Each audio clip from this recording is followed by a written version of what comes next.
আমি রেহানা পারভিন। আমার চ্যানেল রকমারি পাখির ঘর। আমন্ত্রণ রইল সবাইকে, আমার প্রিয় ভাই ও বোনদেরকে।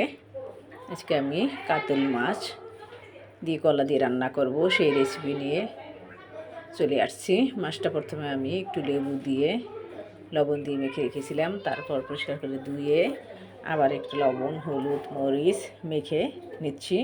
মাছটা আমি ছোটো করে কেটে দিয়েছি, কারণ মাছগুলি অনেক লম্বা ছিল, দরকার হয় এক পিসের জায়গায় 2 পিস খাবে, সেজন্য আমি ছোটো করে কেটে দিয়েছি। আপনারা চাইলে ওরকম বড়ই রাখতে পারেন।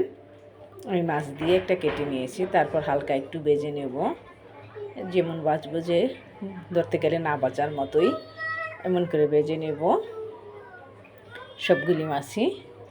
আর কলাগুলি আমি ছিলে একটু লবণ হলুদ দিয়ে মাখিয়ে রেখেছি, তাহলে কলাগুলির কষ চলে যায়, খেতেও ভালো হয়। এই সবগুলি মাছই আমি হালকা করে ভেজে নেব। এই যে উল্টিয়ে যেরকম হালকা ভেজেছি, বেশি ভাজলে তখন মনে হয় মাছটা বেশি ভাজা হয়ে যায় আর শক্ত হয়ে যায়, সেজন্য হালকা করে ভেজে নেবেন। ভেজে তুলে নিয়ে আমি ওই তেলে পেঁয়াজ দিয়ে দিলাম বেশ কিছু। আপনারা চাইলে পেঁয়াজ বাটা দিতে পারেন, বাটা দিলে আরও বেশি ভালো হবে, কারণ কলার তরকারি একটু ঝোলটা পাতলা হয়, সেজন্য বাটা পেঁয়াজ দিলে একটু ঘন হবে, ঝোলটা খেতেও মনে হয় ভালো হবে। আমি কাটাই দিয়েছি, তারপর পেঁয়াজটাকে একটু ভেজে নেব, একদম লাল করব না। এই যে ভেজে নিচ্ছি। তারপর আমি 1 চা চামচ আদা, 1 চা চামচ রসুন বাটা দিয়ে দিচ্ছি, দিয়ে একটু নেড়ে নিলাম। এখন বাকি মশলাগুলি দিয়ে কষিয়ে নিব। তারপর সামান্য একটু পানি দিয়ে নিতে হবে, পানি না দিলে মশলাগুলি দিয়ে দিলে পুড়ে যাবে মশলা, আর তরকারিটার কালারও অন্যরকম হয়ে যাবে। তাই একটু পানি দিয়ে দিলাম 1 চা চামচ হলুদ গুঁড়া, 1 চা চামচ মরিচ গুঁড়া দিয়ে লবণ ভালো করে কষিয়ে নিতে হবে। এই যে ভালো করে কষিয়ে নিচ্ছি। মশলাটা যত কষানো হবে তরকারিটা খেতে তত ভালো হবে। এই যে দেখেন তেল চলে আসছে, আমি আবার একটু পানি দিয়ে দিচ্ছি। এই যে ভালো করে, আর কালারটা দেখেন কত সুন্দর আসছে। এই যে মশলাটা কষানো হইলে তেল একদম উপরে চলে আসবে, তারপর কলাগুলি দিয়ে দিচ্ছি। এই যে কলাগুলি আমি হলুদ দিয়ে মেখে রেখেছিলাম, আর আমি কলাগুলি কিন্তু কলাগুলির সবুজ অংশটা শুধু উপর থেকে ফেলেছি, আর ফেলে দেই নেই। এভাবে করলে কলাগুলোর সাইডে দেখবেন ওগুলি পরে সিদ্ধ হয়ে যায়, খেতেও ভালো লাগে। আর একদম মোটা চোকলাটা ফেলে দিলে অর্ধেক কলা চলে যায়। তাই আপনারা চাইলে এইভাবে করতে পারেন, আমি এইভাবেই করেছি।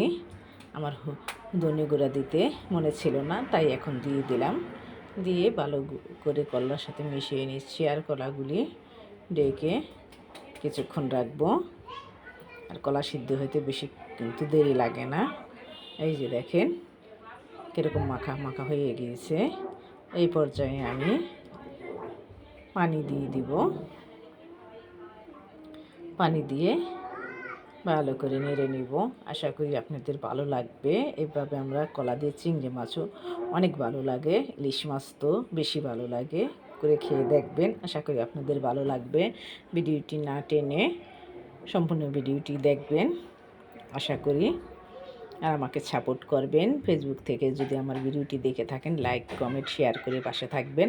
আমার পেজটি যদি ফলো দেওয়া না থাকলে ফলো করে দিবেন প্লিজ, আর যদি ফলো দেওয়া থাকে তাহলে অসংখ্য ধন্যবাদ আপনাদেরকে। আর ইউটিউব থেকে দেখে থাকলে আমার পেজটি, আমার চ্যানেলটি সাবস্ক্রাইব করে রাখবেন, যাতে আপনাদের বন্ধু বান্ধব দেখতে পারে। আর দোয়া করবেন আমি যেন আপনাদের পাশে থাকতে পারি। এই যে আমি মাছগুলি উপরে দিয়ে দিচ্ছি, ভালো করে বলক চলে আসছে, কলা প্রায় সিদ্ধ হয়ে গিয়েছে, দেখেন কড়াইটা একদম ভরে গিয়েছে। আর কিছু কাঁচামরিচ আমি কেটে উপরে দিয়ে দিচ্ছিলাম। আর যে মাছ সবগুলি মাছ দিয়ে ভালো করে 2-3 মিনিট বলক আসলেই আমি নামিয়ে নিব। এই মাছের এই ঝোলটা কিন্তু খেতে খুবই স্বাদের হয়। এই ঝোলটা দিয়েই ভাত খাওয়া হয়ে যায়, এটার সাথে আর কোনো কিছুই লাগে না। করে খেয়ে দেখবেন। আর ইলিশ মাছটা রান্না করে খেলে এটার তো আর কোনো কথাই নেই, এত মজার হয়। চিংড়ি মাছ ইলিশ মাছ বেশি মজা হয়, আপনারাও করে খাবেন আশা করি। আমার একটু ঠান্ডা ভাব আছে, তাই আমার গলার ভয়েসটা অন্যরকম হয়ে গিয়েছে, আশা করি একটু কষ্ট করে বুঝে নেবেন। আর পাশে থাকবেন। আমার ভিডিওটি ভালো লাগলে লাইক কমেন্ট শেয়ার করে পাশে থাকবেন, আর আমাকে উৎসাহিত দিবেন যাতে আমি যেন আপনাদেরকে আরও ভালো ভালো ভিডিও উপহার দিতে পারি। আর যে যেখান থেকে আমার ভিডিওটি দেখছেন, আশা করি সবাই ভালো থাকেন, সুস্থ থাকেন।